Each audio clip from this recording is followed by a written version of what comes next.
This video contains gratuitous use of profanity and uncomfortable pauses to compensate for lack of professionalism and original thought. Viewer discretion advised.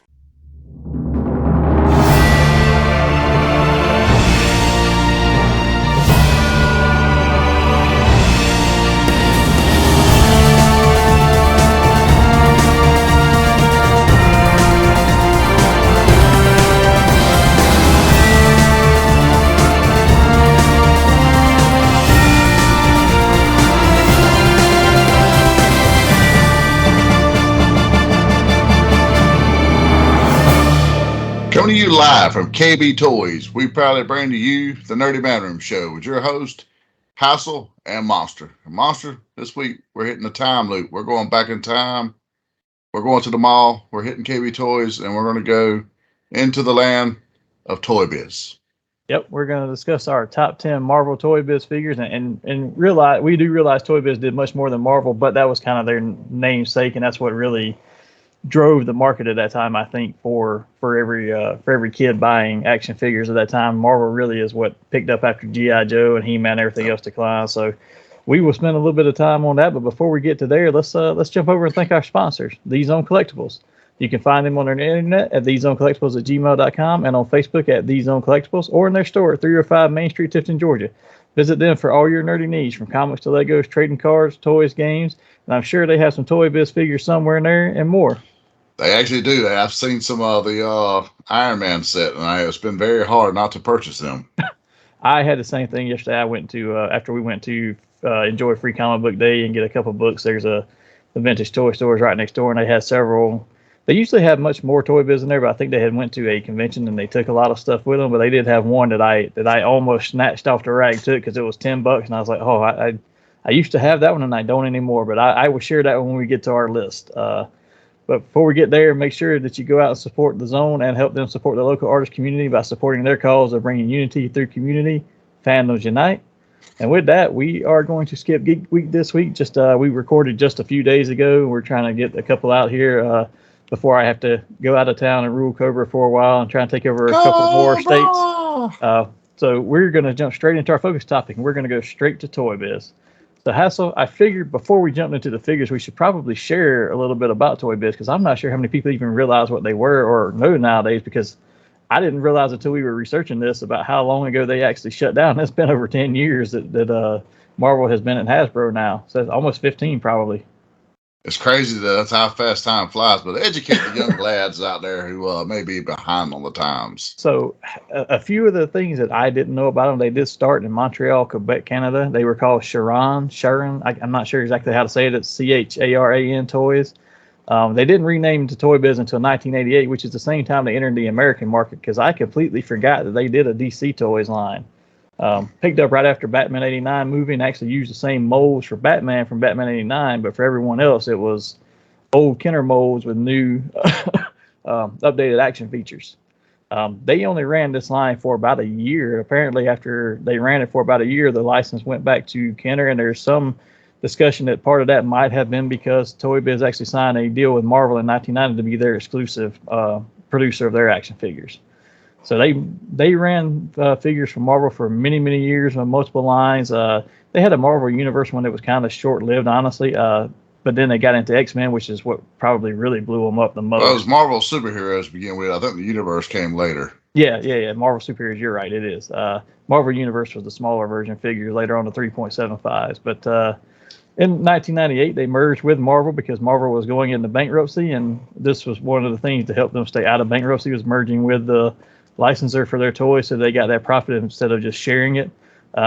Due to name recognition, though, Toy Biz gave up their name later on, became a subsidiary of Marvel Enterprises, which absorbed everything into their holdings. But in 2005, Marvel saw the opportunity to rename them again to Marvel Toys as part of the Marvel Entertainment Group, and then later on that changed once again to excuse me, to just Marvel. Actually, I don't remember what they changed their name to. They got out of the Marvel Entertainment name because that moved strictly to be just the movie lines and all the Marvel Cinematic Universe later on.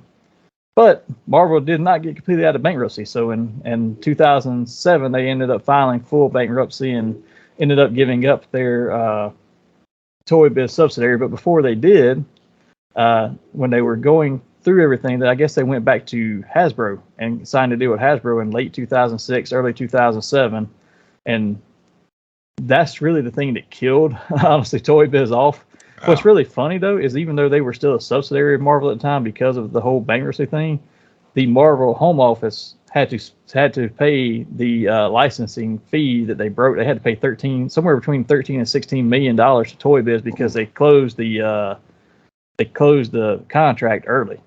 They ended the contract early and had to pay the fees on it, which is really weird that they did that because it's really just taking out of one pocket from the pocketbook and putting it in a different one because they still owned them at the time.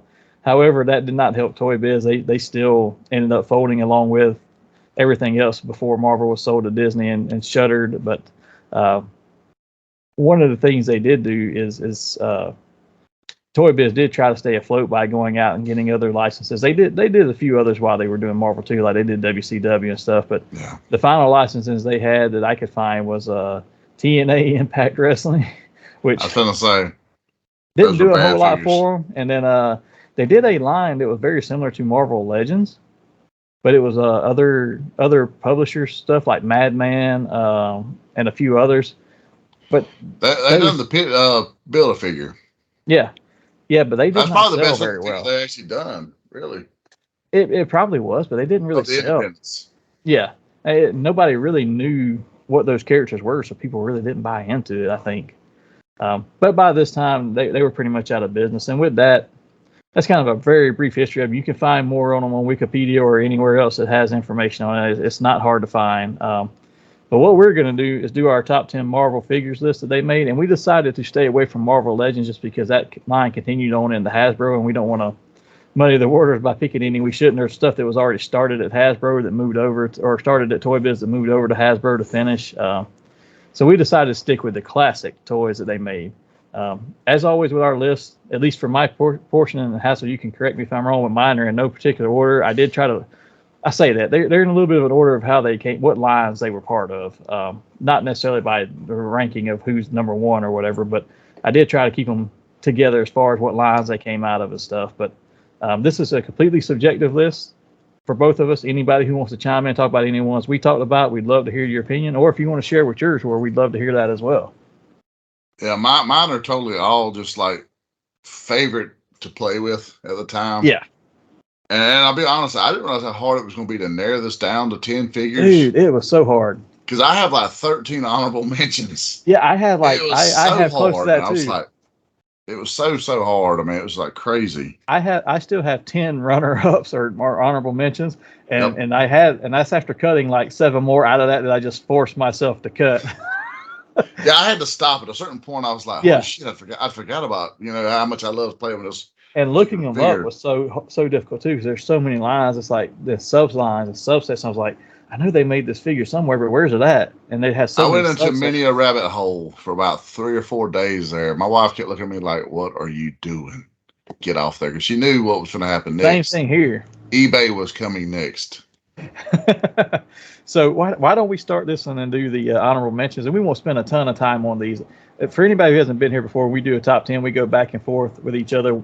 Each one of us will do one and explain why they're in there. But for the honorable mentions, we try to go through those as quickly as possible just to say who they were and what they were and not spend a ton of time on them so we have more time. Yeah, we just kind of run through the list. So I will let you go first today, sir. So you can start us off with your honorable mentions. As I said, I had 13 honorable mentions. So that tells you how hard my top 10 was to come across. But I had the X Factor Havoc. So I had that one on my list, so I'll go ahead and knock that one off of mine. Shatterstar version 2. Sabretooth version 2. That one was so hard for me not to have in my top 10 because that was just an amazing figure, especially at the time. The roaring action. Yeah. Cable in the blue suit. I'm not sure which version he was, but that was the best cosmetic look for him to me. Yeah. I like the look of the version 1. Other than the arm was it didn't have the arm it should have had. Omega Red, Hobgoblin, Deadpool version 2 with the mask that come on and off and has some interchangeable hands. Deathlock from the Marvel Superheroes line. I saw that figure. Yeah, dude. I was like, God, I forgot how good that looked. Only like $8 or $10 in the package too, sealed package. I hate you, monster. Silver Centurion Iron Man with the snap-on armor. Those were good. Archangel, Strife with the flip helmet. So which version of Archangel? It's the one that multiple. had. Yeah, I'm going with. I believe it was the first one where he had the two little wingtip feathers arrows that would shoot. Yeah. Okay, and there was two versions of that one. There was one with gray wings and one with white wings. The white wings was first because they miscolored them when they produced them. Yep, this is correct. Symbiote Spider-Man, which I will say, shockingly, was probably the best version of Spider-Man Toy Biz did during these lines at all. I wasn't a big fan of the way they done their Spider-Man. So I will give a fair spoiler here. I don't have a Spider-Man himself on anywhere on this list because this is the only one I have. I never felt like Toy Biz did a really good playable Spider-Man.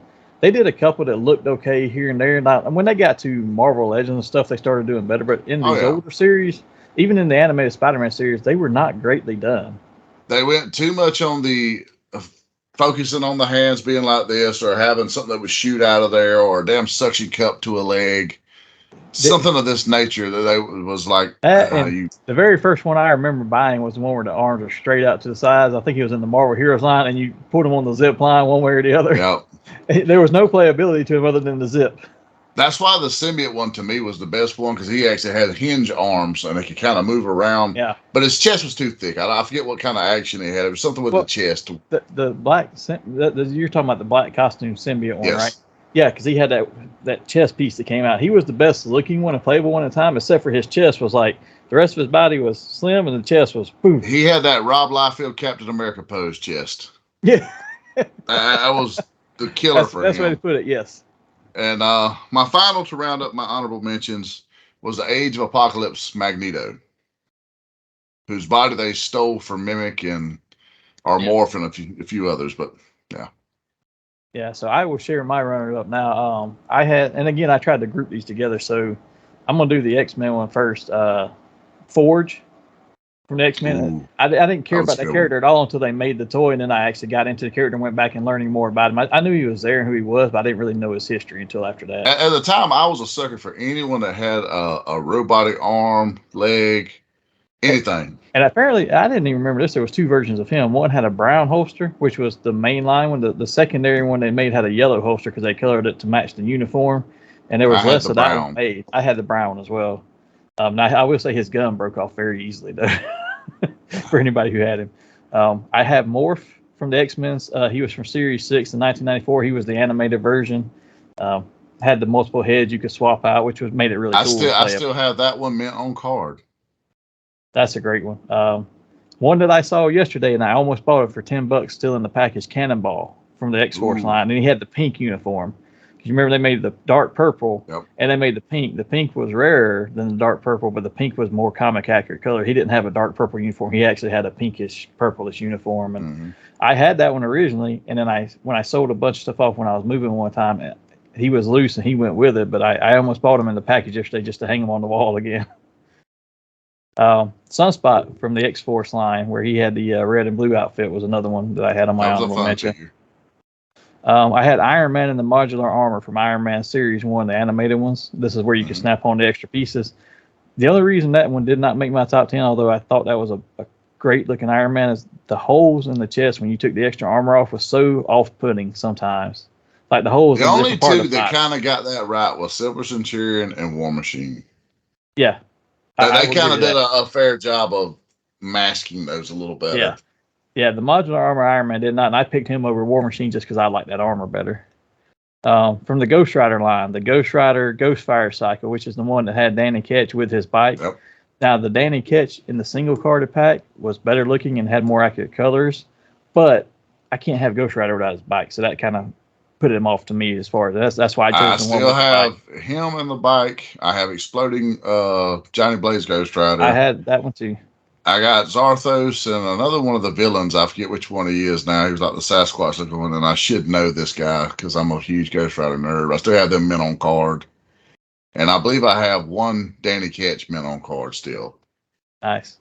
And my last three runner-ups were all from the Marvel Heroes line. The first one being from Series 1 was the Captain America that had the shield launcher. Yep. He was one of the most, at that time, he was probably one of the most articulated Captain Americas. And the shield launcher, even though it was kind of goofy, you got his shield with him and you could latch it onto his wrist too. So that was a cool, fun play factor.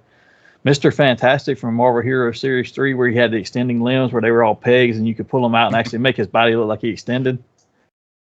And then the Daredevil with the exploding grappling hook, which was his 90s armor from Series 5. The black and red. Yeah. As much as I thought, as much as I think the red works, all red works better for Daredevil, for whatever reason, toy-wise, that black and red one was really cool. Well, we were in a time where they were redesigning all the heroes. I mean, yeah. Look at what was going on in DC. So, I mean, I was actually really, just as a child, I really liked that look. So with that was all my runner-up though. So let's go straight into the top 10 list because I know we're going to try. The meat now, guys. This is where we usually end up spending the most time. So Hassel, you get to start us, sir. All right, I'm gonna go kick off with just one I probably put the most time, effort, and love into playing with, and that is Wolverine version 2 with the tiger stripes from the X-Men line. He had the cool little, you could latch his claws and it'd spring out.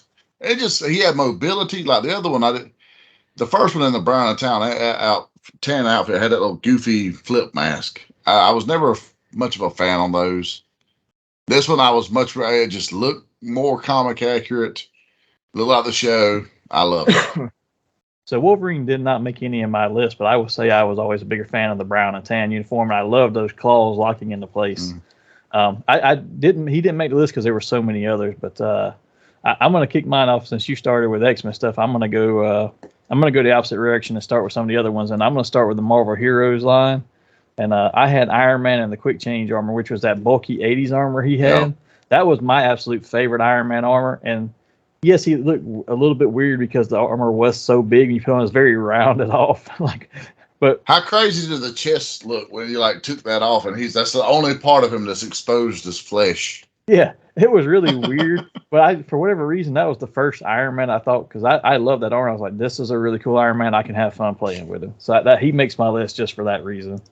I was actually a fun figure, and at the time we didn't know any better. This was our first, brief glance out of Secret Wars type figures from Marvel. And Secret Wars were all the same, just painted different colors. And different heads. I mean, Kenner for a good while they had the market with the cool superhero figures. So yeah, these were the best superhero figures since Superpowers to me.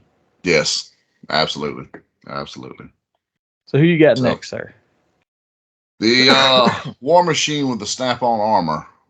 I still have that figure. I got that. I have that one, and I have Silver Centurion, and both loose. And I don't have the snap-on armor for either of them, unfortunately. But I do have the base figure on both. But I loved that War Machine. It was so cool looking with and without the armor. Yeah, he didn't look too crazy with the armor. And because he made the list, that's why Silver Centurion got bumped to the honorable mention, because it was just so hard to, narrow it down to 10. Yeah, but that was a great figure. So my next one was from the Marvel Heroes lines from Series 3. It was the Human Torch. In most lines, I'm always a fan of the leaders and stuff, but for whatever reason, Human Torch was my favorite Fantastic Four member. And this is the one where he had the hand and he could throw the flame balls out. As goofy as that one arm was, and it didn't have any posability in that one because that was for the action feature. It was still cool because he could throw his fire, and then I could put him with Iceman and stuff, and then have a little team up there, and that was really cool. Didn't they basically retool that figure to make the Silver Surfer one? No. Silver Surfer one was retooled later on to be a Human Torch one with the glow in the dark flame effects. Okay, I just really had that weird hand that just done this. Yeah, that was Surfer originally, and then that was repainted orange and put a little green glow in the dark flame effects on him. Okay, I will say another Human Torch because I was trying to keep it that limited on repeats of the same character. There was another Human Torch in the Fantastic Four line that I took off of here. It's the only Fantastic Four animated line when it actually came close to making my list, and it was with the sparking chest. He had the little holes cut out, and you pulled it on the back, and it shot little flame sparks. I was like, that's a pretty cool feature for him. Dude, you know how disappointed I was to find out, and I kept thinking, Damn, they had to be like a good Doctor Doom because I remember having Doctor Dooms. There was There not was that I remember. Toy Biz did not get Doctor Doom right at all. Every one of them had this one bullshit Doctor Doom where his arm extended out, which did make no sense to me. It was like it would just jet out like he had stretching action for some reason. Yeah, Then it dawned on me like Secret Wars Doctor Doom was the last good Doctor Doom we'd got. yeah, it was. So who do you have next on your list, sir? I have the Apocalypse version 2, where he had this change snap-on arms that would change off because he was proportionately right because the first one he had the stretching to make him grow, but he was very lanky. It didn't really look like Apocalypse, or maybe he looked like X Factor Apocalypse. Maybe they took the same concept of what that Mr. Fantastic I had in my honorable mention was. You just pulled it out and there was sections of it that extended. So he was a little too slim for me. This version here. He was beefy, and he was very show accurate. I loved it, and then he had cool little arms that you could snap on and off. I still have him. He is very, very worn and played with, and for some reason, his right hand has an Infinity Gauntlet painted upon it. I don't remember where I was going with that once upon a time, but he has the gems. Could be an interesting storyline. Yeah, so I still have that one. I'd like to get that one actually MOC. I will let you know if I see it. And I apologize. I am coughing a lot, but the pollen count here is high today and it's been storming all day. So now that it's drying out, it's getting worse. My next one this is the only one I chose from the Spider-Man animated line, and it was the Doctor Strange that they made in there. This was the only good Doctor Strange I remember being made until they started doing the Legends line. I don't remember him being made in Marvel Heroes. I don't remember him being made in any others, but this one was really cool. His cape was very stiff, which was kind of cool because if you could get him positioned right in the cape, you could have him meditating and floating in midair with his legs up. He was just awesome to me, and I like his chest glow or something. I don't remember that. I don't. I want to say I thought the little yellow paint on his chest kind of actually glue in the dark or something. That I don't remember. I remember playing with him a lot because I liked Doctor Strange and I wanted him in my teams, and I never had him until they made this one. I was like, oh, now he's always there. What? Who you got next? I'm going to go to the Spider-Man line for the next one as well, and I'm going with Venom version 2, where he had the Venom head that would actually come on and off to expose Eddie Brock. That was a really cool figure. I still have that one actually. He's actually in a lot better shape than Apocalypse, but that was a cool figure. Matter of fact, I think I bartered Mr. Mittens on him. I forget what I traded him at the time, but that was a bartering deal back in the day. Yeah, that was a cool one. The head sometimes, if you looked at it the wrong way, the head looked. If you looked at it from the side, the head looked oversized for the body, but it still had to fit over the other one. But from it was still kind of cool. Good. Still kind of cool to be able to do that because all the other ones they made were horrible, especially when they would make half the face covered and the other half not. I was like, it just still didn't look right. Well, I'll give Toy Biz credit. I'd rather had where you pull the sleeve on and off type deal, or like they would him and Deadpool, versus to squeeze the legs and flip the heads around like Power Rangers did, because the torsos was always too thick. Yeah, the proportions were way off then. It was the lesser of evils.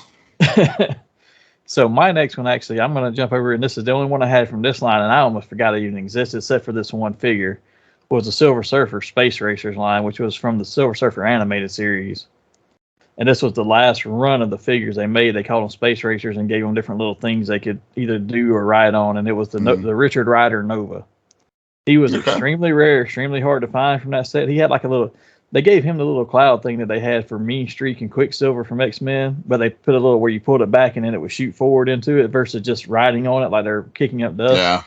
Yeah. He had that, and I don't actually have that anymore. I do still have him, but you could take the Nova helmet off and it didn't look too oversized for the body. And this is when they were getting into the point where they were just getting into almost going into Marvel Legends or the Spider-Man Classics, as they called them, where they gave him more articulation and more attention to the detail. So he looks very detailed. He's very articulated for what he is.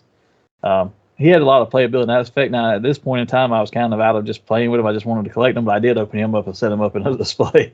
And I still have him to this day. Those Marvel Classic or Spider-Man Classics was the first foray I remember into the more upscaled 7-inch, good-looking, posable figures. But like I said, we're not getting those just because of nostalgia. But yeah, I actually didn't remember that Nova. I if I didn't have him, I probably wouldn't either. But I remember more Beta Ray Bill and Silver Surfer from those lines. But this Nova was in the very last version of the line that went out, and it didn't make it to many places. And KB Toys was shutting down by this time, so we didn't really see a lot of this stuff because they didn't carry a lot of these in Walmart. Some of their later work around 97, 98 was starting to get very hit and miss. They still had their main lines hitting stores too, like Walmarts and Targets and stuff. But like the Silver Surfer line was going to be like you weren't going to find out unless you went to KB or Toys R Us or something. And actually, I think I bought that one off eBay, to be perfectly honest. Still in the package and brand new, but hey, eBay for the win. Yeah. So that brings us down to 1, 2, 3, 4, 5, 6 right now, right? So we've done 4 of our top 10. So with that, Hassel, I'm gonna what you got next on yours? I'm gonna go with another version 2 because for whatever reason they just did not get a lot of the version 1s right to me. But another version 2, Magneto. That one there was a great figure. He looked great. He looked like Jim Lee Magneto from that cover. He just looked very, very aesthetically appealing. I wasn't super big on the sparking chest type deal, but he had a much better look than the version 1 to me, and it just, like I said, it looked great. Yeah, the sparking chest made sense to me on like Human Torch because it's like he's throwing flame off, but I didn't get that on the Magneto that you're talking about. The only thing I got looking back now would be like if Wolverine scraped his claws, because his outfit is actually supposed to be metal, not cloth like all the other superheroes. So his is actually a metal. So it's like, okay, maybe Wolverine or somebody's dragging some claws across there and his armor's sparking. Yeah, he had good playability too. Yes. I think his gun to come with him. That didn't make no sense still. Yeah, well, who knows? If you go back to the old 60s Spider-Man cartoon, he had a gun. That's true. All the rest of mine, I'm going to be honest, came out of the X-Men series of stuff. But to be honest, they had so many series of X-Men, plus the sublines with X-Force and Mutant Armor and all these other ones. But most of mine come from the early series of the X-Men stuff. But I'm going to kick over to X-Men now. My first one, and this is probably the one that I played with the most, and I still have it to this day, is the blue and white X Factor Cyclops, the one from Series 1 in 1991. That was a good figure. He actually was slim, as Cyclops is supposed to be. And he had that weird little weapon thing that he's supposed to have, which made no sense, but his eyes lit up when you put the thing on the back, which was his power. That didn't really affect any articulation except for the head, so you could actually have all kind of playability with him because he was posable for what he was. Yeah, I didn't get that little drilling type or charging thing he had. It was like, what the hell is this? And I think they repainted him in like Series 3 to be his classic blue uniform with the yellow trunks, but I like the blue and white X Factor version better, and that was the first one that came out. That was probably, I remember when I bought the first X-Men figures I got from KB Toys in Tifton, Georgia, when they actually had a KB in the mall. He was one of the 3 that I got at that time, and the other 2 actually made my list as well, but he was the first one. Well, since you're going there, I better go ahead and I'm going to skip one of mine and go to the next one just so that you don't beat me to the punch on this, because I had Cyclops version 2 with the light up eyes. The Jim Lee. I was very much into the Jim Lee costume. Yeah, I was very much into that in the X-Men 97 animated series, and that was just the best look for him to me. To all time, that's his best look for me. That was another weird one too, with the backpack thing that he had with all the communication stuff came over, it was cool that they made the backpack when you put it on, you could still push the button in his back to do the eye blast. I will say he had like good posability on that figure, and he wasn't too thick, wasn't too slender. Yeah, he had a good vibe, but he could kick some ass, Yeah, that one actually didn't make my list just because I tried to keep it to one version of a character, and I like the X Factor one better. I mean, the uniform stood out to me more because that was his X Factor uniform, and I loved his X Factor look. Staying with X-Men though, in the Series 1 line, my second one of the ones I bought with that Cyclops was the Archangel with the white wings, the one that had the missile firing tips. He was really cool to me for whatever reason. I mean, I liked Archangel and Angel regardless because I'd already been reading X-Men books. They were characters that I loved anyhow, but that one, for whatever reason, just stood out to me, and I liked it better with the white wings than I did the gray because it just made the rest of the uniform, the darkness of the uniform, pop more when the gray kind of blended to it a little bit too much for me, but I love that figure. I love playing with Archangel. And he had the wing flapping action, and you could shoot the That missiles was off actually too. pretty cool at the time. I like that. Yeah, I mean, it gave him a big backpack on his back, but you look past that and the figure. And they made so many versions of Archangel later on, and they started giving him those floppy wings that didn't do anything but sit there. The snap-on wings, yeah. I actually have the blue and white version of Archangel where he's got the blonde hair and the metal wings that just like stick on, but they're very flimsy. soft plastic. They just kind of flap if you move them around. They were terrible. So who do you have next? I'm gonna go with the Marvel superhero Hulk. That was one of the better Hulks to me. He had the bar could be in it, and it was pretty much the same figure that come with the Marvel superheroes talking line. Yeah, I had a good many of those, but yeah, I don't know. That was a cool Hulk to me. He kind of done a lot of battles. He was just, I don't know, something about him as a child. I liked him. So since you brought that talking line, that Cyclops you mentioned a few minutes ago, the Jim Lee one actually ended up in the talking line. They just gave him a different backpack with the words to say. Oh, really? It's the exact same figure in the same backpack. But they beefed it up a little bit so they could put the talking mechanism in. And they took all the communication stuff that rolled over his shoulder, the little yellow pieces. They took those out and just changed out the back of the backpack to make it bulkier. But it was the exact same figure, and he had the talking backpack because I had both versions of him. I had the Hulk, I had Punisher, and Spider-Man with the talking line. That was the three I was able to squeeze. I got you. My next one, the last one that I bought on my first trip to KB and saw the X-Men line because I was super surprised I even had them. I will mention that on my second trip and buying them, that's when I picked up the brown and tan Wolverine because they didn't have him the first time, even though he was on the back of the card already. But was the Nightcrawler from Series 1. That's a really good figure. I hated the suction cup on his thigh. I hated the suction cups too, and that bothered me a little bit with those. But to be honest, the posability of the tail and the fact that you can make the tail actually hold the sword that he came with and fighting, and I'll admit too, he's another one like Forge where I looked at him and I knew who he was from the books and I read a lot about him, but I just wasn't that into the character. But that toy made me interested into the character. Like I was like, okay, he can teleport and he looks like a demon. I get it. He's persecuted because he looks different. He's a mutant, whatever. But I just wasn't into him. But then you got the toy with the suction cups. I was like, how is this supposed to replicate his teleportation? Then I learned, well, he could actually clean the walls. He's more agile. I learned more about his powers. Then I started learning more about the character and going back and reading some of the main story arcs that he was part of. I was like, all right, he's actually really cool. He's a great character. But up until then, I just kind of like, he's there. I think the first thing I did with mine was tear the suction cups off. I tore the one on his hand. They didn't last. I kept the one on his knee for a little while. 2 days. Yeah. They didn't last like 2 days, maybe. I was like, these are in the fucking way. They got to go.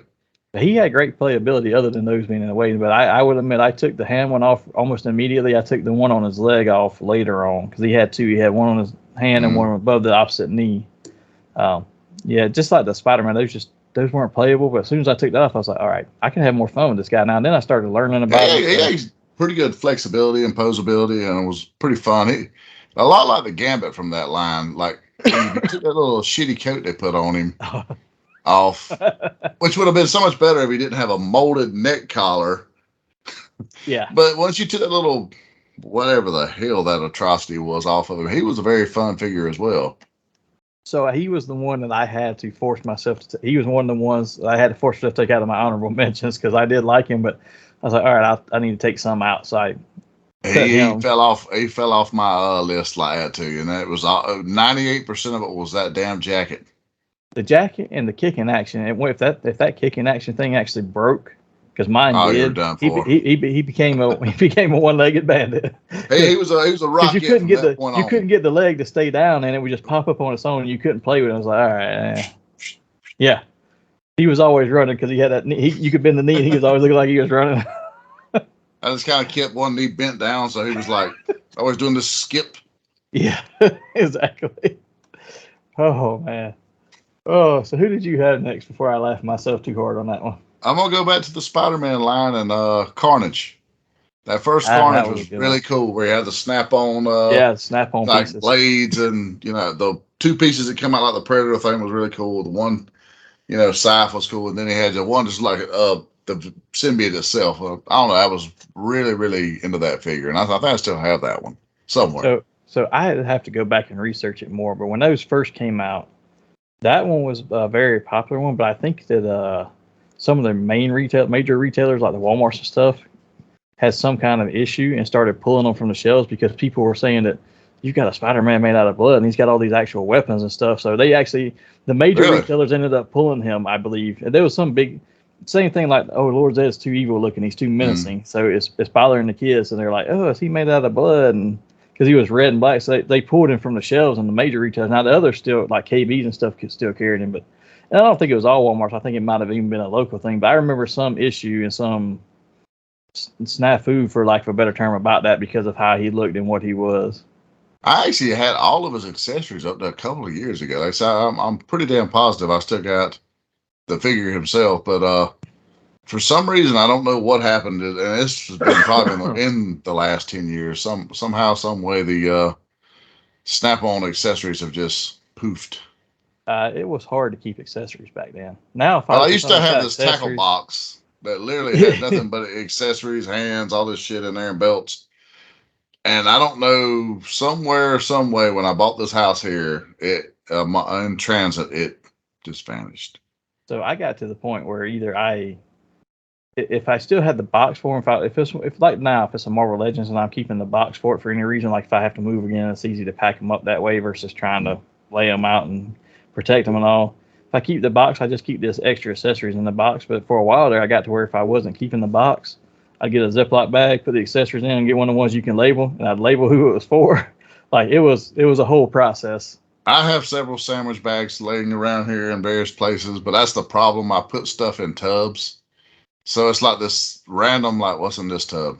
And you have to really just dig in there to fucking find what you're looking That's for. why I labeled them the way I did, so I could find them. I've talked to other people who would like buy those 3-drawer plastic drawers from Walmart or Target or whatever, and they throw all the accessories in there, and they're like, I just put them all in one big thing. Then I get thinking about if I got this character and this glove is the same color as theirs and it would fit, but it would look better, I'll just go in there and put it to whoever. I'm like, dude, I wouldn't remember where any of that was if I didn't label it. My OCD would fucking drive me insane. Same here. Oh, but speaking of OCD, I'm going to jump into my next one, which was another X-Men Series 1 figure from 91. And I say my OCD would drive me crazy because when they made the Series 3 version of this character and repainted it, they messed up part of it. But it was the Colossus with the red and yellow boots, with the one from the Series 1. So in Series 3, it's 3 or 4, when they repainted and put them back out, they colored all of the boots solid red. And it's like very off-putting for whatever reason. Like the yellow. They done one where he had like color. A black torso as well, which was kind of like, why? Yeah, I don't know, because it's off-putting when it's not the red and yellow mixture. But this Colossus had the least amount of playability of any one of the figures on my list, because all he could do was pump his iron. Yeah, he could pump that iron, and if you got a character that was a villain and you put him on there just right, you could have him throw the villain like over his head, which is kind of fun to do. But this is one of the ones that stood out to me because I liked Colossus already. I thought he was cool because he was the strong man of the team to me when I started reading X-Men, and he was just a cool character. And this was a really good looking version of him. A lot of the later versions of him do not look good. You and I were sending pictures back and forth. The one where his arms are up like this because he's always curling, and there's the one where he looks demonic in the face. Really, until they started doing some later ones, some Legends. Actually, I'll take that back. The X-Men team, the giant size X-Men box set they did actually had a good version of him in it. But that was at a point too where they were just about to get into the Legends line. So yeah, some of those just were not good. But this original version of him was great. I just hated when they repainted him later, like you said, with the black and yellow in the chest, and then actually it might have been black and blue. Actually, I don't think it was even yellow. I think it was black with a light blue. It was like a black and blue. And then it just dawned on me that I somehow glossed over Juggernaut. Oh yeah, he was a good one. I don't know how to go because I actually he got him right. Yeah, he was in Series 2 or 1. I think he might have been in Series 1. He may have been, but he was actually one of the few out of the version ones they got right. Yeah. Shit, I forgot. I hate I missed him. Sorry, boy. It's so hard to get all these to remember them. There was some I didn't remember being made until I started looking. I was like, oh, I didn't remember that character at all. Then there were some I remember, and I was like, oh, I had that. And nowadays, I would smack myself. Some of them would make you cringe today. I was like, ooh, this is bad. When they made Strong Guy, I was like, the Marvel Legends Strong Guy is not great, but this old one's even worse. Yes. or random back then when he had the shooting arm and stuff. But at least he had the firing arm. You know what? He looked cool though. For whatever reason, I kind of liked just the look of him. He was very limited. He was very limited, but it was kind of cool. Well, there's a lot of my look back on finally too that I find now where I'm like, yeah, like that Havoc with the X Factor uniform. It was cool because he could fire a blast, but when I look back at him, I was like, man, he was very limited. He couldn't bend his arm. He couldn't bend his waist. Straight out, but he could shoot that fireball out. But he had to go from side to side to shoot it. So it's like, wow. When you look back at it, it's like, maybe it wasn't as good as I remember, but I remember it being great back then. Yeah. So we're down to the top two not top two, but the last two of our top 10 for each of us. So who you got next? My last two are both from the X-Men line. I mean, it was hard to not, delve too much into that, but I did. The Weapon X version of Wolverine, I just remember that being so cool at the time. Like, that's probably the best version of Logan's head they did. And then he had the head, all the shit that went on him. The claws looked pretty cool on that. It was one of your first forays into just the plastic claws sticking out. I mean, it was all in all just a pretty fun figure, and he had a little more mobility than some of the others. That's a fair one. My last two are X-Men as well, but my last two are two of the ones that I really, really love for whatever reason. But Banshee was one of them from Series 2. It's the whistle first action. Yes. Now, the arms were very limited in articulation, much like Colossus, but you could move them. And it was cool that this is one of those figures where, I like the character anyway, but this is one of those figures where you could actually, the action feature they gave him brought the character to life, because you got to do his whistle, and it's like, I can have his wings out and make him fly with it and blow this whistle and stuff. It just replicated his power, so it made the character come to life for me. I was like, I love this one. Yeah, he got taken away for about a week from me one time because my mother hated that whistle.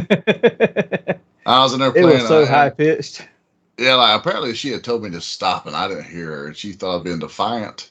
Holly, she don't put up with defiance a whole lot. So yeah, I got it smack in the mouth, and he got took for about a week.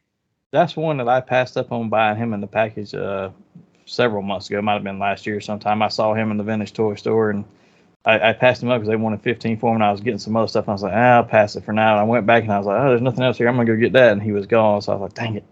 I'd love to have him. One of the crazy things, like if you do want to rebuy these Toy Biz, even MOC, they're pretty damn reasonable in the box. Yeah, for the most part they are. So with that, who's your last one, sir?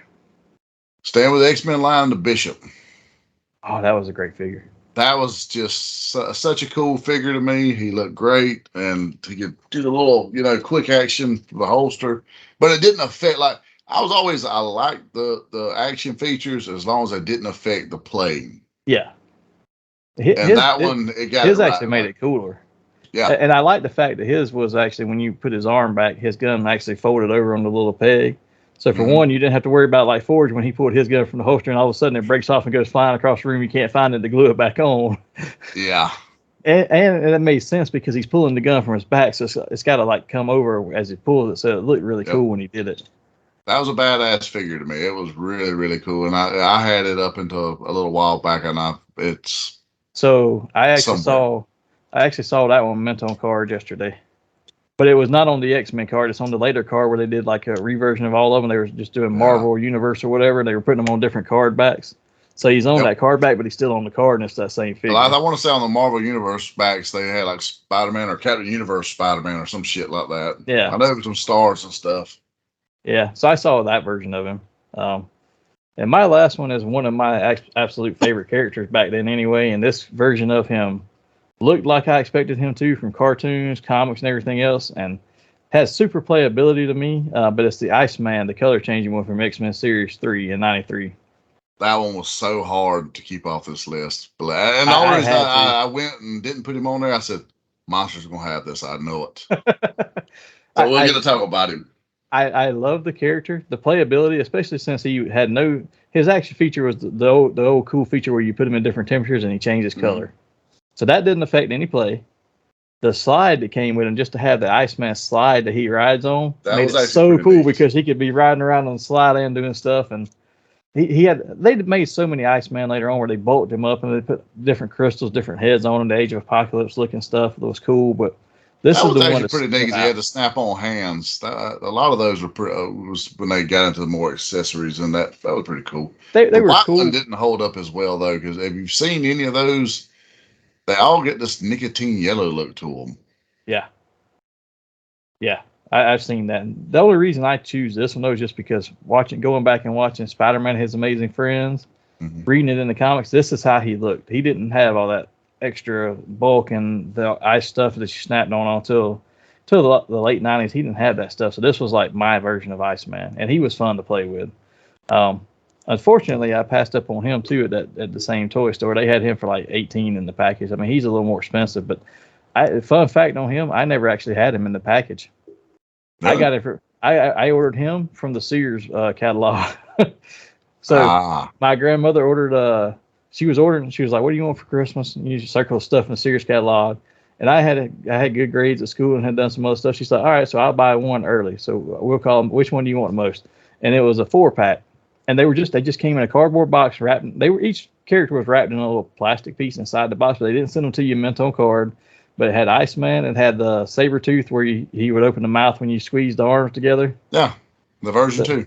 Yep, they had that one. They had this Iceman, and there was 2 others in there that I can't for the life of me today remember which 2 it was.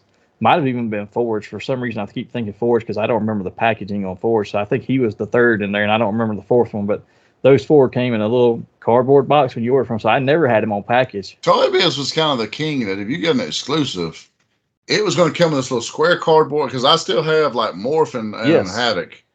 And they come in this little square cardboard box that just says Wizard and Toy Biz. And it has the name on there. Absolutely. And I wish I could remember who else was in there, because I remember, and I'm trying to look them up on the internet as we speak, but Google, help us out. Yeah, I never had okay, here it is actually. So it's Wolverine, that Sabretooth, Mr. Sinister, and Iceman on the ice slide. Oh, dude, how do we miss Sinister? That's the little white box they came in. Okay, so that version of Sabretooth there was the one that had the healing action. Is that what it was? Yeah, okay, I can't remember. He had cuts across his stomach, and you could switch the back. Yeah. You're right. Yeah. I remember that, but the only one that I cared about out of that set was the Iceman. I don't remember why I thought Forge was with him, but I'd never had Iceman on the package. Forge might have been another one I had in one of those 4-packs. I really don't remember, because they did so many of them that when you ordered from Sears, that's how they sent them all. Really great, and he would also double as my Colossus sometimes because he had armor. Yes, they were fantastic to get those, and I don't know, they were just fun to play with. But I think with that covers all of our top 10, which we actually made it through the list on time for once. Usually we did. Usually we dally very much on some of these, but these are just super fun to me. I'd like to go back and get some of them still in the package, because to be honest, if you take these out of the package, they do not survive very well. No. They don't survive. They look great on the retro cards still. If you get the ones if you can find one that's the bubble isn't yellow, or where it's got sun damage, or not beat all the hell and back. So Forge did come in a 4-pack. He was with Cable, Fitzroy, and Deadpool. Okay. Which I do not remember, but hey. At first, Deadpool was pretty cool, other than the fact that his sword was protruding. Yeah. I was like, I was never big on that. Going back to the Kenner days, that was just never. That is one thing I can say, though. Kenner stuff, we were talking about, you open these up, they don't last long. Kenner stuff lasts the test of time. Mm-hmm. Their figures still hold up. Like you said about that Iceman that I love, if you have him out of the package, he starts yellowing. Yeah. It doesn't matter what you do to keep him pristine either, unless you're going to do him in a vacuum sealed vault somewhere. But even some of the ones in the package, if there's any hole in the cardboard or the bubble, they start yellowing inside of it. And some of these others, like some of the stuff is degradable, some of it's not. Some of them hold up okay, but I mean, a lot of them that I see that are out of the package, the paint scrapes very easily. If you did any kind of handling of it, you're going to lose paint on them. And again, the yellowing on some of the stuff, like the clear ones, like the Iceman and stuff. I wonder if that's why they've done the running change with the blue Iceman. Maybe. You know, there was two versions. You know, he Yeah. was white originally, and then he get a more of a blue tint to him. Yeah, and I had the white one, which when you put him in the freezer, he got like a frosty blue white, like a frosty mug type look. But the blue one, it was hard to see that when you did it with him. But I had the white one because I ordered it, like I said, so early from the Sears 4-pack. And that might have been how I got the Tiger Stripe Wolverine, because I had both, but I don't remember ever buying other than the brown and tan one. Half of mine were bought, half of mine were bartered for. So that might have been when I started trading off G.I. Joes for the Marvel superheroes. You know, started shifting gears a little bit. Yeah, I think Toy Biz first getting into that superhero realm, because even the DC ones they did, I've seen a few of them. I still have the Green Lantern they did, but the paint on their stuff just do not hold over time. So it's very interesting in that aspect for them. But with that, let's jump straight into Nerd Out. So for anybody who hasn't been here before, this is part of the show where we ask random questions around the topic of the day and respond with little to no prep time. So if you want to, feel free to expand upon our answers or provide your own in the comment section. We'd love to hear from you. It's always great, especially in these conversations about these old toys and stuff that we still love. And like I said, looking back on some of them finally, look at them now, it's like, ooh, what was I thinking? But our tastes have changed over time too, right? We've been given stuff that's more sophisticated. More sophisticated. Yeah, if you can say the word. I can. I've only had 2 cups of coffee today, so you got that Rugrats wording going on. Yeah. Dude, before we jump into Nerd Out, I saw something the other day. If you ever remember that cartoon Rugrats, where I've never heard this before, there's a theory that all the kids are actually dead. What? Angela is the only Angelica or whatever her name was is the only living character on there. All the other kids were her imaginary friends. That's why the parents ignore them so much and don't interact with them very much. Is the theory? Fucking morbid as hell. Yeah, but it's like apparently because you never see Chucky's parents or whatever. Like him and his parents died in a wreck or something, and he's an imaginary friend from down the road. Tommy was a stillborn, whatever. That's why his dad is always in the basement trying to make new toys to replace, I guess, the feeling that he gets lost with losing a child. Stuff. And the twins were there because they were never born, and she didn't know if it was a boy or a girl, so she just imagined 2 of them. I'm like, this is morbid. I saw this came across. Somebody was talking about this on the podcast, and it just popped across one of my feeds because I was looking at some toy podcast stuff and cartoon ones, and I was like, it almost makes me want to go back and watch just to rebunk it. I hope it's completely asinine, but at the same time, I'm like, I remember Chucky's dad at some point because he had this like goofy mustache. And maybe they're completely wrong, but I was watching it, I was like, oh my God, that's morbid and terrible. But for whatever reason, when you messed up the word sophisticated, and I made that comment, it made me think about it. So I've thought about it, Rugrats, for at least the last year because, you know, my former DC manager, he looked just like Tommy Pickles. I mean, he had the same amount of hair almost. It was hit and miss, and he had that nose. And he always go, you know what I'm talking about? I was just like, you Tommy Pickle looking motherfucker. Anyway, back to your regular schedule program. Yeah. Back to our Nerd Out. So, Hassel, what do you have for a question this week? So, since we did touch on our top 10 figures and our honorable mentions, we did not touch on accessories, play sets, vehicles. Oh. What was your favorite Toy Biz of any of those? So, vehicle-wise or anything like that, play sets, I have to go with the Blackbird. It was just great.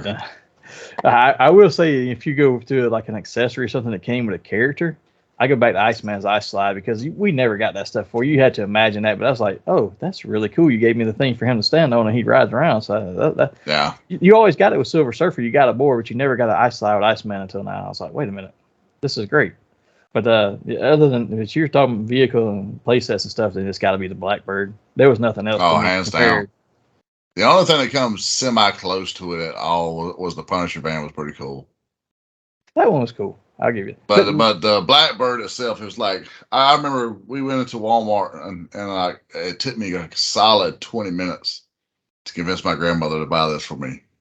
Like, we're going up and down the aisles and I'm hard selling here. And I'm like, this could be my Christmas present. It's August. You know what I'm saying? I'm like, it's well past the birthday, but at the same time, it's like, hey, we could do something. But how great was it when you started finding that stuff in Walmart? As a quick aside, and you and you had your own allowance, or you could convince them for Christmas, and there was layaway. Oh, God, yeah. You knew it wasn't leaving the store, it wasn't selling out because I could put it on layaway, and my stuff is back there until I come to get it, as long as we pay on it every month or whatever it was on time. I'm pretty sure that's what we did. It went to, because she was buying some stuff that day. She said, okay, we're putting it on layaway. You're paying for it. You with your allowance. I said, just give me the money to put down today. I broke today. Exactly. Because my money went on baseball cards and comics or figures as fast as I got it. So yeah. Yeah, mine did too. I will say this, because the first one I bought with my money and put on layaway was the Red Dragon Thunderzord, which is why it holds a special place for me. But I never had the Punisher van. You know what I used for the Punisher van? Ninja Turtle Party Wagon, because you could fit far more figures in there. He could take a whole group of people to go mess up the villains. Man, he could take a slew because of the scale. It was like the whole Avengers outfit is getting inside there. All the X-Men. And what you do too is you give Punisher, you take for Punisher one of the 12-inch GI Joes, and they came with the full cloth backpacks. Mm-hmm. You take that and you load it up with the accessories and weapons for all the characters. You throw it in the back of the van on one of the seats along with them. They go in to wreak some havoc. It's party time, folks. Yeah. So my question was probably a little more off the beaten path from that, but yeah, we talked about Toy Biz suffered from not having enough other offerings to make a profit after they lost the Marvel license. They had TNA. Didn't remember that they had Curious George, and I guess that comic line was called Legendary Comic Heroes. I looked that up while we were talking too, but that clicks for me now. Now that you said that. But taking out of the equation Marvel and DC and stuff like that, to keep them afloat, if they could have got any other license out there that wasn't already tied up, like you're not getting G.I. Joe, you're not getting He-Man. What else do you think they could have tried to pursue in that 90s time frame that might have kept them in business? Ooh. Maybe they could have got the rights to like Silverhawks or Thundercats. We never got a 90s revival of either of those. And money talks. It seemed like that would have been the time. So I looked at both of those two, and that's the first two that came to my mind. Those two and Brave Star, because Brave Star was, yes, done up with Mattel with He-Man 2, but they weren't really doing it anymore. Maybe that one was floating around there. I'm not really sure, but Silverhawks is the one that hit me the most, thinking about how they did Banshee and those action feature stuff. They could have probably done a pretty good job with them. I'm not sure on the Thundercats who owned the licensing, because at some point, Bandai had that license too when they started the new show, but that was in the 2000s, I think. Okay, yeah. Might have been very late 90s, like 99 or something, but Thundercats and Silverhawks are the two that stood out to me, that if they'd have got those, I think they could have made some kind of difference for themselves and stayed in business. The other one that would have been really cool to see them do would have been Mask, but I don't know why that's been in like property hell for the last 30 years, but well, that's the thing, that they wouldn't have been able to get it because that was part of the deal with Kenner and Hasbro. So Kenner always owned it, and as soon as Hasbro bought them, they own the rights, and they have never let them lapse on that. That is insane that they own that property and will not do anything with it. The only thing they've done is the one figure that they did in the G.I. Joe, the 25th anniversary line with the Matt Tracker. I don't know why they do the guy from Venom 2 though. He was extremely rare, I thought, but I thought they did. They may have done it for a convention exclusive. Yeah. Speaking of G.I. Joe convention, I saw some yesterday, and one just struck me so wrong. They had a convention exclusive. It's in the 25th anniversary style where they had more articulation, but still the same looks. And they did Law. And I was like, oh, that's cool. They did a Law, and I didn't know that. But he has no order. How do you do Law without order? You do not. That's what I said. Oh, the kid and I were standing there looking at it like, where's the dog? How do you have him without dog? But they did, but in that same convention stuff, they did a version of the human forms of Rodimus Prime and RC, and I think Ultra Magnus. I'm not sure if they did the Springer, and I think they did all four, but I've only seen 3 of them. Okay, that's pretty cool. And they did them on a G.I. Joe type card, but with the Transformers background and stuff. But they are convention exclusive as well. But for whatever reason, Mask is just one that I don't know if they're waiting to do something different. I know a few years ago with the comic lines, they started a Mask comic and made them an offshoot of G.I. Joe, like they were a part of the Joe team, but they were their own little specialized group of them. Yeah, but didn't they start taking liberties with it too and changing things? Because yes, they did. Matt Tracker was much different. He was very tan. Yes, they did change a lot of things like that. But if they still gave us figures inside the G.I. Joe line, or if they started doing them in classifieds, and I mean, and they're adding stuff into this classified line like the Agent Helix and Kamakura that came later on. I'm like, I don't really know anything about them. I'd rather just have my 80s I'm not shows, big on none of that stuff they're doing from Valor and Venom. I'm not. But I don't want none of that I'm hoping shit. it at least opens the door to say, hey, let's do a mask thing, or maybe this has that they're teasing this Agent Longfellow, whoever that's supposed to be, because I do not recognize that name at all. Maybe that'll be a mask one, hopefully. What are this long arm from Cops? That would be interesting. I don't know who owns that property anymore. Wow, that would have been a good one for Toy Biz. Yeah, I can see them doing something with that. Those are I've seen some of those figures lately too, but they you Well, don't I feel like often. some 80-year-old man still owns that property and just is being held on to for no reason. Oh, now you're gonna make me look it up real quick before we get off air here. See what I do, folks? I throw the bait out. He strikes, I reel him on in, and he gets the information. Yeah, I'm not even sure who made the toys originally. I know the animated show was Deke, wasn't it? Yeah. Yep. Distributed by Cluster Television. I don't know who the heck that is. Did Playmates make those toys? I don't want to say. I thought it was Kenner, to be honest with you. I'm trying to find it. So he's accessing Cobra database as we speak, people. Hasbro actually made them. Wow, really? Yeah. I did not know that. Shit. That's probably why you don't see them anywhere anymore either, because Hasbro's got them locked up somewhere in a vault. Unfortunately, it is not crown fighting time, people. No, it is not. But yeah, they are Hasbro. Yeah, future time or any time. Wow. I had not seen that. Speaking of them, before we get off to close out the show, because we are running tighter on time and we finished everything else, but have you seen where Hasbro and Mattel are actually working together now? Two biggest rivals. It's on the weirdest shit like Uno games and board games. So I guess they can't, for fear of probably monopolizing stuff, I guess they can't share certain things, but like they can take some of their properties that one does better than the other, share them back and forth. So like if one of them's got a game, maybe they could take their property and tie it to a game. The coolest thing I saw from it is that they're going to be able to do Transformer Hot Wheels. Okay, I didn't see that there. I seen something about like a Transformer and G.I. Joe Monopoly and Uno. Yeah, shit like and then there was going to be stuff like Barbie Monopoly or Uno, because I don't know who owns which stuff, but Barbie was one of the big ones they mentioned. I do remember that. Yeah, but the Transformer is going to be Hot Wheels, and it's just going to be their vehicle form, right? They won't transform, but we've had that before in where the other one, Matchbox cars or whatever. They've done them, and then like when you flip them over, the bottom is the robot all hunched up under there. They come off like GoBots. Very limited. Yeah, but these are actually going to be Hot Wheels, and they're actually going to be the figures, the characters themselves in their vehicular form. Okay. And it's supposed to time to come out with the Rise of the Beast stuff, so they'll probably look like the movie ones. So I probably won't buy them, but still, it's kind of cool because Hot Wheels was a big property. I might buy one or two if they're in G1 type attire. I'm not very big on the updated looks on some of those. Yeah. But with that, let's close out for today. Before we leave, let's give some shout out to some of our friends. So we got Mr. Wes Hartman, creator of DC and Marvel Renown, and you can check out his own comic stuff at his Cosmic Roots imprint. I can't speak today, apparently. With series like The Savage Sasqanaut, you can find him on Facebook at Cosmic Root Studios and on Instagram at The Sasqanaut, and on his website at www.wes-hartman.com, where you can order copies of his books and trades. Mr. Chris Daly, our friend, is host of the Fueled by Weird podcast. You can find him wherever you find your podcast, and you can find him on Instagram at Fueled by Weird. Diorama builder and toy customizer Seth Stafford, you can find him on Instagram at Trophy Hunter Toys. Our friend Miss Mandy Lynn, aka Kushi Mama, content creator and autism activist, you can find her on Instagram at Kushi Mama, on YouTube at Doodles Toy Report, and her new channel, The Collector Sector. Mr. August Aguilar from Strange Film Studios, keep an eye out for his new project, The Gift. I see he's got a couple other new projects it looks like he's working on too. I can't remember the name of them now, but I saw some behind the scenes stuff, so that's looking pretty good.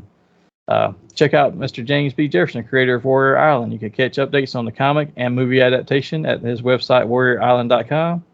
And don't forget our extended Nerdy Manroom family member, Big Rob. You can find him on his new channel, Big Rob's House of Entertainment and No Chinese Food. See, I stalled you there. now you can do it. No, you've robbed me of it. You've robbed our listeners. Yeah, you can find where he drops new reviews and unboxing of awesome items. Shares a lot of stories from life on the road with Big Rob, and a lot of movie reviews as of late. Remember, while you're checking all them out, go check out our friend and sponsor, the Zone Collectible. You find them on the internet at thezonecollectibles@gmail.com and on Facebook at The Zone Collectibles or in their store at 305 Main Street, Tifton, Georgia. Visit them for all your nerdy needs. Help them support the local artist community by supporting their cause of bringing unity through community. Fandoms unite. And with that, that's all of our friends. But before we leave, Hassel, tell everybody where they can find us, and I'll take a breath. Well, while he's taking a breath, you obviously look us up on the YouTube. We're on the YouTube Nerdy Man Room Show. We're on Roku via Southern Joy Media and Spotlight Media via the Nerdy Man Room Show. You can find us on Instagram, Nerdy Man Room Show, Twitter, Nerdy MR Show. We're getting a little more active on there. And we are on the face page at Hassel Hutchison via the Nerdy Man Room Show. And you can always find us here. You can find Hassel's review here on the YouTube. And we're very, very close to hitting our goal, Monster. I saw the other day, were we at 240? Yeah. 242? It's getting close. We're going to give away the H4 mask, guys. So keep liking, subscribing, and please share. And with that brings us to a close for today. But join us here next time. We're going to review Transformers the movie, the real version, the G1 animated version, not any of these fake ones. But until then, all are one. Until then, remember, don't stop playing because you grow old, or you'll grow old because you stop playing.